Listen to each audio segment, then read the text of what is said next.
et bienvenue dans un nouveau vidéocast de Zoetis pour chevaux. Je suis Céline de Grève et aujourd'hui j'ai Annick Rispert ici comme invitée. Annick est vétérinaire dans le cabinet vétérinaire Équipe et elle est aussi responsable de Equifocus Point Belgique. Equifocus Point est une organisation qui a été créée pour surveiller l'apparition de maladies infectieuses chez les chevaux.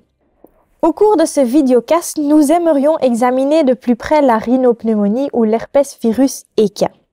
Mieux vaut prévenir que guérir. La vaccination est l'une des mesures que vous pouvez prendre en tant que propriétaire pour protéger votre cheval.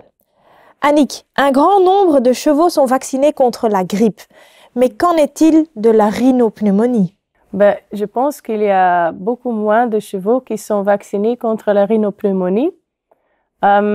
Je ne comprends pas très bien pourquoi, parce que je pense que c'est très intéressant pour le faire, pour essayer d'éliminer ce virus de population équin. Mais il y a des histoires qui circulent qui évitent de vacciner les chevaux. Donc, voilà. Et celles comme par exemple, est-ce que mon cheval peut attraper la rhino à cause du vaccin? Non, ça c'est vraiment pas possible. On n'a pas de vaccination vivante en Belgique, donc la vaccination qu'on donne à votre cheval, ça contient des pièces du virus, donc un virus mort. C'est vrai qu'ils peuvent être un peu malades après la vaccination, mais ça n'a rien à dire avec le virus ou la maladie. C'est juste parce que votre cheval réagisse sur la vaccination, qui n'est pas mauvais, hein? C'est parce que son immunité est en train de former de l'immunité contre le virus. C'est pas quelque chose de grave, mais c'est embêtant. Et existe-t-il de différentes variantes du virus de la rhino? Et dans quelle mesure est-ce que le vaccin protège-t-il contre tous? Il n'y a pas de différentes sortes de rhinopneumonie. C'est juste un virus on n'a pas de mutations ou des choses comme ça. Donc, c'est toujours le même virus.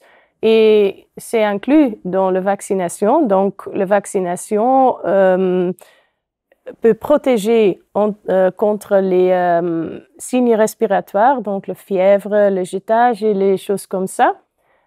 Ça diminue aussi la réplication du virus dans le nez, donc moins de particules de virus qui sont dans l'environnement et qui peuvent infecter les autres chevaux.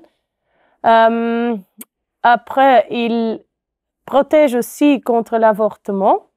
Pas 100%, mais il n'y a pas de vaccination qui peuvent protéger votre cheval 100%, sauf le tétanus. Ça, c'est le seul qui peut faire ça. Mais ça diminue la chance d'avortement avec 70%, quelque chose comme ça, même 80%. Donc ça, c'est important.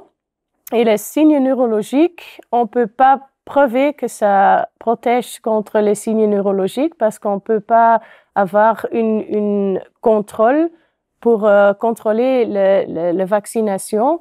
Mais on voit dans tout le monde qu'il y a beaucoup plus de problèmes neurologiques dans des populations équines qui ne sont pas vaccinées ou qui n'ont pas assez d'immunité. Donc, oui, ça peut protéger votre cheval. C'est pas 100%, mais c'est normal. Donc, c'est important de le faire. Eh bien, merci à toi, Annick. On peut bien dire que la vaccination ne protège pas à 100% contre la maladie, mais elle va permettre que les symptômes seront diminués et que l'excrétion du virus sera aussi fortement diminuée. Si vous voulez en savoir plus sur la rhinopneumonie, n'hésitez pas d'aller jeter un œil sur le site de Zoetis ou sur la chaîne Spotify de Zoetis.